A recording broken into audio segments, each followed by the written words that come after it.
Brawl Stars is built around supers, like Edgar mains are built around the thumbs down pin. Every brawler has a super, and knowing how and when to use it is almost as important to winning as good aim and dodging. A super can be so impactful that some brawlers are only used because of their supers. But not all of them are built equal. For every game-changing max boost, there's an absolutely worthless Mico jump. So that poses a question.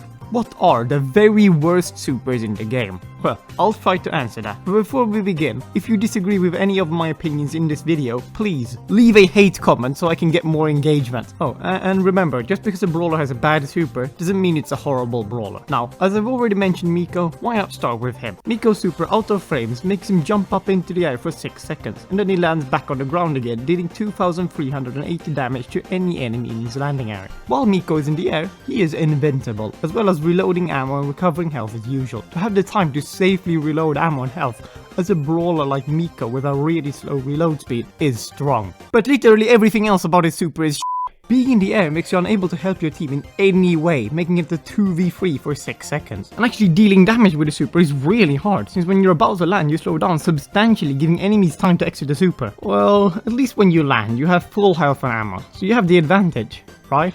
Wrong! Most of the time. While in the air, your target will also have the time to heal and reload, or even group up with a teammate, making you land in an unwinnable 2 or 3v1, in which case you'd probably rather land in a safe spot with your team. But then all your super is accomplished is putting your team at a disadvantage for 6 seconds. The only time you'll have an advantage is when your opponents aren't playing together and have a low HP brawler you can kill quickly with free ammo.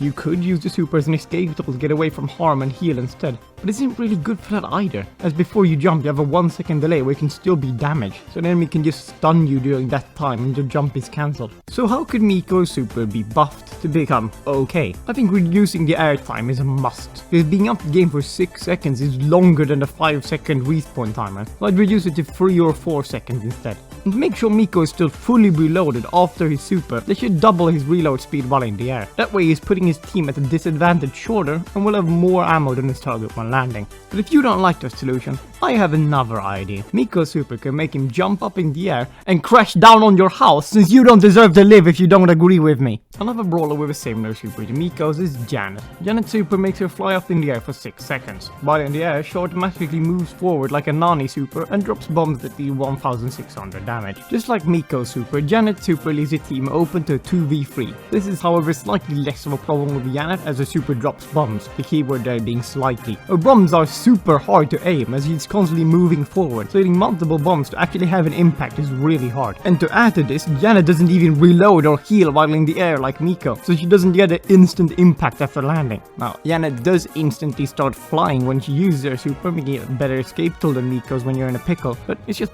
really an underwhelming super. So, to fix the super, I suggest Supercell remove Janet. I hate her! Yeah, she's weak, but she's unbearably irritating. But I know Supercell probably won't do that. So instead, I suggest they change her super so she repeatedly says the N-word. That way they'll be forced to remove her eventually. Next up, Hank. The community's favorite meme brawler and one of my personal favorite brawlers. To hate on! Hank. More like boring, crappy, bored Hank. His primary attack is one of the most boring in the game, and his super Fish Torpedo isn't really any better. Fish Torpedo makes Hank fire 6 projectiles around him, each one dealing 2,640 damage, as well as healing Hank for 50% of his missing health. Loads of brawlers have abilities similar to Fish Torpedoes, but for all of them it isn't their super. And for Spike it's even his main attack. Yeah, Hank can deal more damage than Spike, but Spike's attack happens where his projectile is, whilst Hank's super only happens around him. So to get reasonable value from his super, you have to be standing right on an enemy, which is a horrible idea with his primary attack. Now, this wouldn't be so bad if he charges super fast like Stu.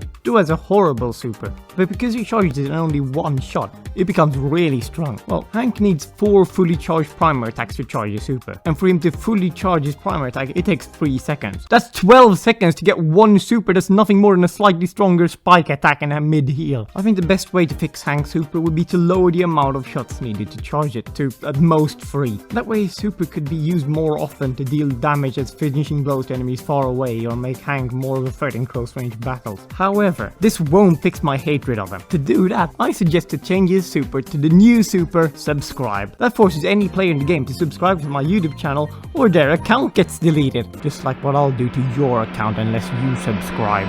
Chester is the only brawler with more than 2 supers. Whenever he charges a super, he gets one of his 6 supers at random. With that many supers, one of them is bound to be bad. But Chester's super Pop Rock isn't only bad, it's probably the worst super in the game. Pop Rocks creates an area around Chester that deals 320 damage per second and slows enemies. This super is very similar to Spike's super, which is okay. A brawler like Chester is unique enough having 6 supers. But Pop Rocks is worthless. What makes Spike super good is that you can use it to block off parts of a map and finish off low HP brawlers behind walls. But since you can't throw Chester's super, it just happens where you are. It's really hard to use it like that. You have to run to where you want the super to be, risking your life to block a path. The only consistently safe way to use your super is to deal damage and slow brawlers who are right in front of you. Something Chester doesn't need, as he already deals loads of damage to close enemies. So fixing this super will be quite easy. Just making him able to throw Pop Rocks and... no wait, that would make him broken. The only thing Pop Rocks is better than Spike's super is its duration. Pop Rocks is 10 seconds long, which is more than double Spike's 4.5 seconds. So I think I need a different solution. Pop Rocks are a sweet that pop in your mouth because of a small amount of carbon dioxide bubbles inside the sweet. Do you know what carbon dioxide also causes? Global warming. So Pop Rocks should overheat any player's device if they see the super on screen. Now, does it scare away some people from playing the game? Yeah, of course. Brawl Stars will be alienating global warming deniers. But if we just rename the super to Deep State or something, everything will be fine. Now, these were some of the worst supers in Brawl Stars. That's sad. It's really an unintuitive area denial, and being out of the battle for a while, the worst you can do, Supercell? Well, I can do way worse with my new brawler idea, Grobulon. His main attack is just gonna be some weird thing that it's not important, but his super, the worst super in the game, would turn everybody into Hank. I'd rather die than play as that